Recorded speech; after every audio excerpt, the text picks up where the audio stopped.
오디오북 문복주 시인의 소설 그리스 로마 신화 제2권 아홉 올림포스의 신들 하나. 올림포스는 신들이 살고 있는 하늘나라에 있는 산을 말한다. 제우스는 올림포스 산 정상에 대장장의 아들 헤파이스토스에게 올림포스 궁을 짓게 하고 그곳에 거주하며 모든 통치권을 행사하며 신들과 함께 살았다. 지금 그리스 나라에는 실제로 올림포스 산과 제우스 신전뿐만 아니라 아테나를 위한 파르테논 신전도 있다. 이 유적들은 빛이 있어라 하심에 빛이 생겼다라는 선 말씀 후 실제의 오묘한 진리처럼 인간이 지은 신화의 상징적 모델 하우스다. 올림포스 산에는 300여 명의 신들이 살았다.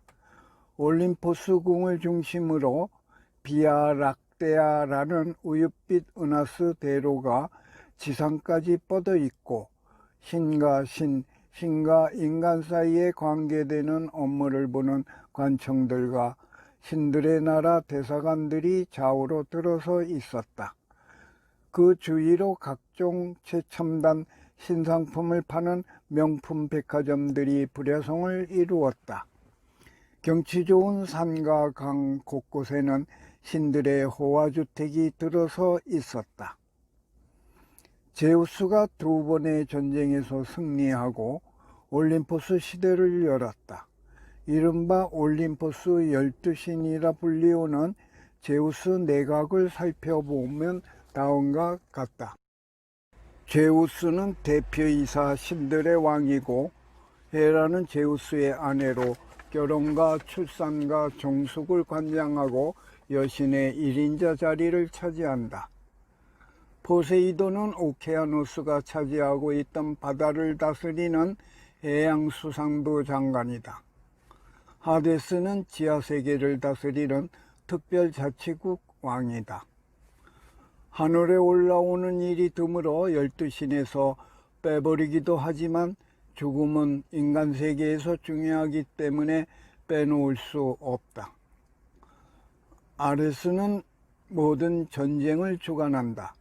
데메테르는 가이아를 대신하여 대지의 모신이 되어 풍요를 주관한다. 여성의 아름다움과 가치를 홍보하는 미의 여신 아프로디테, 태양신 히페리온과 헬리오스의 태양신 자리를 물려받고 음악과 체육과 예능을 담당하는 문화체육부 장관은 아폴로니, 정의와 지혜와 전쟁을 주관하는 추다르크 같은 법무부 장관 자리는 아테나가, 처녀의 순결성과 사냥은 아르테미스가, 부엌과 불씨 등 부엌 살림은 헤스티아가, 신의 전령이며 세계 지리를 담당하고 상업의 신으로 재벌의 총수를 깨어찬 대통령 비서실장에는 끼 많은 헤르메스가, 각종 건축과 도구 제작을 담당하는 건설과학부 자리는 대장장이 헤파이스토스가 맡았다. 사이비 종교와 의식 등 문화향연은 포도주의 신 디오니소스가 담당하여 헤스티아처럼 12신에 넣기도 하고 빼어지기도 한다. 1936년 8월 9일 독일 베를린 올림픽 주경기장에 앉아있던 수만 관중은 일선 긴장과 초조의 침묵을 깨고 함성을 지르며 전부 일어났다. 올림픽의 꽃 중에 꽃이며 마지막 경기인 마라톤의 선두주자가 마침내 메인 스타디움에 들어선 것이었다. 와! 42.195km를 달려 1등으로 들어온 사람은 누구인가? 강력한 우승 후보자 아르헨티나의 자발라인가? 잘못된 판단이었다. 대한민국의 송기종 선수. 깡마른 얼굴에 반짝반짝 작고 까만 눈을 가진 사나이. 무명의 이 작은 선수에게 알지 못할 경이로움을 느꼈다. UPI 연합통신 기자가 인터뷰했다. 2시간 2분 29초. 2시간 3분대의 장벽을 깨고 세계 신기록을 세우며 들어온 송기정 선수의 앞가슴엔 불행하게도 태극기가 아닌 빨간 일장기가 붙어 있었다. 올림포스 궁에서 향연을 즐기며 여러 신들과 원래도 통하여 올림픽 경기를 보던 제우스가 포세이돈에게 물었다. 382번 저 선수가 어느 나라 선수야? 가슴에 붙인 빨간 저 국기는 어느 나라지? 행님은 연예계에 대해서는 빠삭하면서 스포츠계에 대해서는 아주 무식하십니다. 저 빨간 핏빛 마크는 일본 국기임매. 일본 선수를 대신해서 나와 뛰었는데 송기정 선수는 사실 대한민국 선수임매. 대한민국? 그럼 대한민국 국기를 붙이고 뛰어야지 왜 일본 국기를 가슴에 달고 뛰었어? 국적이적했나? 형님 1차 세계대전을 하면서 일본 놈들이 한국과 중 처먹었음매. 일본엔 번개 우사인 볼트처럼 빠른 마라토너가 없으니까 한국 선수를 자기 선수이냐 포장해서 내보낸 것임매. 대한민국은 억울하겠구만. 저런 훌륭한 마라토너가 있는 그 나라 빨리 독립시켜주도록 해. 그런데 저기서 이기면 상금은 얼마를 주나? 복권 당첨처럼 한 100억 원쯤 받나? 제우스는 권력하고 여자하고 돈밖에 생각이 없는 한심한 꼴통이라고 생각하고 있는 지하의 신 하데스가 끼어들었다. 상으로 그리스 청동 도구를 줘요. 에이, 그러면 뭐하러 그 먼 거리를 뛰어? 내가 가지고 다니는 번개창을 주는 것도 아니고 그까지 청동 투구 하나 주면서 2시간 넘게 사람 고생시켜. 상금이 너무 약하구먼. 아버지, 올림픽의 승리는 명예입니다. 보다 빠르게, 보다 높게, 보다 강하게, 유식한 말로 세티우스, 알티우스, 포르티우스, 그리고 참가하는데 의의가 있는 올림픽 정신을 더러운 돈에 결부시키지 마세요. 그래서 내가 모든 경기의 승자에겐 황금 메달을 목에 걸어주고 월계관을 머리에 씌워주도록 했지요. 예능의 신 아폴론이 어깨를 으쓱대며 나섰다. 알아. 나도 그쯤은 다 알아. 올림픽 장시자는 나야, 나. 내가 기원전 776년에 나를 섬기는 종교의식과 백성들의 강인한 체력 단련을 위해서 올림피아 경기를 개최한 거야. 인기가 좋으니까 내 놈이 왕뱀 피턴을 죽인 것을 기념하려고 피 터지게 싸우는 피티아 경기를 똑같이 만들었잖아. 사람들은 결국 피티아보다는 내가 만든 올림피아 경기를 선택했어. 그래서 지금까지 올림픽만 살아남아 있는 거야. 알기나 알아? 전쟁의 신 아레스가 말을 받았다. 이왕 나온 김에 말인데요. 창 던지기, 원반 던지기, 달리기, 레슬링, 멀리뛰기도 좋지만 왜 검투사 종목을 빼버렸느냐 말입니다. 지금이라도 다시 부활시켜주세요, 아버지. 한 명만 살아남는 스릴 만점 살인의 서바이벌. 콜로세움 경기장에서 5만 인파가 아우성치며 환호하는 그 광적인 열광을 아버지는 잊으셨어요? 처음엔 민대머리 율브린너가 타고 달리던 전차 경기도 없다가 나중에 생겼잖아요. 전쟁의 신 아레스가 버릇없이 불만스럽게 되들었다. 맞아요. IOC 위원들은 돌대가리예요. 요즘 세상에 골프가 왜 올림픽 정식 종목에 못 들어간단 말이에요. 컵섹스, 아이쿠머니나. 호호, 실례, 카레이스.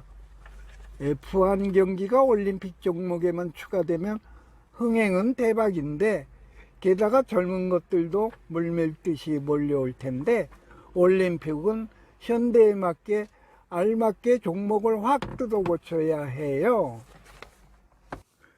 미의 여신 아프로디테가 요염한 자세로 아레스 편을 들고 나왔다. 그럴 수밖에 없다. 아프로디테와 아레스는 그즈음 불륜의 연인 관계에 있었으니까.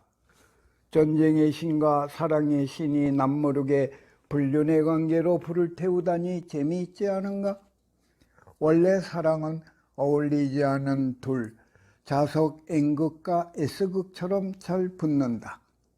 톨스토이의 전쟁과 평화, 전쟁은 사랑을 만든다. 이 둘의 소문은 신들과 요정들 사이에서 입에서 입으로 가십거리로 나돌았지만 정작 아프로디테의 남편 헤파이스토스만은 전혀 모르고 있었다. 일전의 신들의 전쟁 티타노마키아 때 헤파이스토스가 제우스에게 무적의 방패 아이기스를 만들어 주었다. 아이기스 방패는 어떤 창도 뚫을 수 없었다. 흔들면 천둥 번개가 치고 폭풍이 휘몰아친다.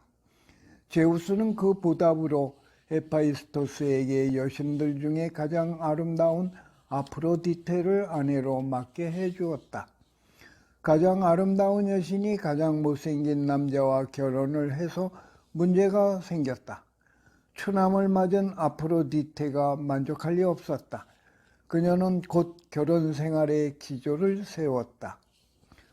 공식적으로는 장식용 남편은 얼간이 추남 헤파이스토스다. 때문에 나는 더 자유롭게 안으로 내실있게 잘생긴 연인들을 사냥하여 내 인생의 약점을 줄이고 인생을 즐긴다. 호호호, 이게 내 심오한 철학이라고나 할까? 겉으로 보기에는 포악할 것 같이 보이지만 안을 들여다보면 엄청 여리고 남자다운 핸섬한 청년 전쟁의 신 아레스에게 요염한 눈길을 보냈고 틈만 나면 둘은 불붙었다. 백주의 대낮에도 붙어있는 그들을 바라보고 있던 태양신 헬리오스 누이는 혀를 끌끌 찼다.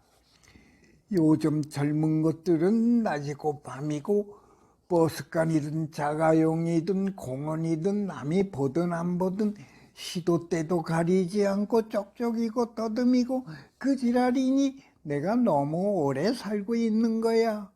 세상 망조야 망조.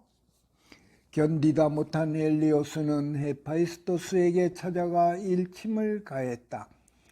이복의 대장장이 자네가 불달군 망치 새뭉댕이를 아무리 잘 두들긴다고 해서 세상이 바뀌지는 않네. 가와만사성, 먼저 자네 마누라부터 새몽둥이로 뿅가게 달궈주던지 새몽둥이로 뿅가게 흠씬 두들겨 패주던지 하는 게 나을 거야. 그게 무슨 말씀이십니까, 어르신? 엘리오스의 기뜸을 듣고 난 헤파이스토스는 몸을 부르르 떨었다. 헤파이스토스는 밤잠을 설쳤다. 집에 들어가지 않고 대장간에서 먹고 자고 지냈다. 그러다 집에 들어왔다. 그때 딩동 현관벨이 울렸다. 올림포스가 구 택배입니다. 헤파이스토스 댁 맞죠? 주문하신 멋진 침대 배달 왔습니다. 어디다 넣을까요? 여기 사인 좀. 이런 거 주문한 적 없는데요. 아프로디테가 말했다. 내가 우리를 위해 침대를 특별 주문 제작하여 배달시켰어. 요즘 라돈 침대에서 압류발 방사능까지 나온다 하니 새 침대로 바꿔봅시다. 어머나, 당신 최고예요. 돌머리가 때로 잘 돌아가기도 하는군요. 아프로디테가 기뻐 팔짝 뛰었다. 다음날 헤파이스토스가 아내에게 말했다. 고향 렘놈스 섬에 볼일이 있어 며칠 다녀와야 하겠소. 그는 올림포스를 떠났다. 아프로디테는 그가 떠나자마자 아레스에게 메시지를 날렸다. 지팡이는 고향 레너스에 갔음. 며칠 걸릴 것임. PS 물방울 물침대 새로 완비 신장 개업. 헤파이스토는 그 시각 올림포스의 여러 신들에게 카톡을 날리고 있었다. 5.0 버전으로 세상에서는 다시는 볼 수 없는 놀랍고도 신기한 별이 5개인 장수 물침대를 하나 제작했습니다. 시연회를 갖고자 하오니 부디 오셔서 자리를 같이 해주시기 바랍니다. 신천문의 할인 대축제 박앤세일을 기다려왔던 신들은 마침 잘됐다고 생각하고 헤파이스토스의 집으로 몰려들었다. 별이 5개인 뉴 버전 좋은 장수 침대라는 대장작이 말에 그렇잖아도 구닥다리 침대를 갈아채울 셈들이었다. 아레스는 연인 아프로디테의 문자를 받고 번개처럼 달려왔다. 바지춤을 내릴 시간도 없이 아프로디테에게 짐승처럼 대시했다. 감미로운 시간을 즐기려는 순간 헤파이스토스가 여러 신들과 함께 안방문을 열고 들어왔다.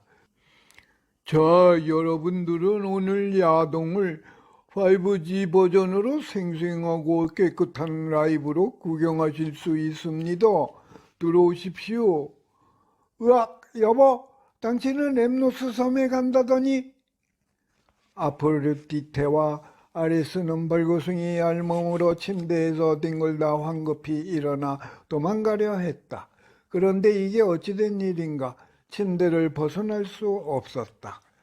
보이지 않는 가는 투명 그물망이 모기장처럼 위에서 내려와 그들을 덮고 꼼짝할 수 없게 만들었다. 헤파이스토스가 말했다. 신들이시오, 보십시오. 두 남녀가 분칠하고 있는 생생한 체험 현장을 여러분들은 지금 보고 계십니다. 제가 새로 개발한 이 황금 침대는 바이오 투명 세사가 시줄과 날줄로 자동으로 들이워져서 어떤 모기나 파리, 독사도 들어올 수 없도록 장치되어 있습니다. 음성 인지 기능뿐만 아니라 음영이 자동 조절되며 파워풀 음향 오디오를 함께 들을 수 있습니다. 특히 인도의 섹스 경전 카마슈트라에 소개된 여러 가지 요가 자세가 100여 가지 입력되어 있습니다. 이것이 이 침대의 최대 장점이 되겠습니다. 감사합니다. 아프로디테와 아레스는 대망신에 도망가고 싶었지만 투명 그물에 갇혀 알몸을 가릴 수도 없었고 도망갈 수도 없었다. 헤파이스토스, 도년놈을 풀어주거라. 눈 뜨고 못 보겠음매. 포세이돈이 말했다. 헤헤, 망신당하더라도 나도 한번 절해봤으면 좋겠어. 최고의 미인과 한번 잡은다면 무슨 짓인들 못하겠어. 에르메스가 말했다. 포세이돈의 중재로 그들은 간신히 침대에서 벗어날 수 있었다. 옷을 찾아 가릴 것도 없이 황급히 아프로디테는 지상에 있는 자신의 도시 키프로스로 도망갔다. 아레스의 신 아레스는 씩씩거리며 두고 보자며 전투복을 찾아 입고 자신의 신전이 있는 트라키아로 도망갔다.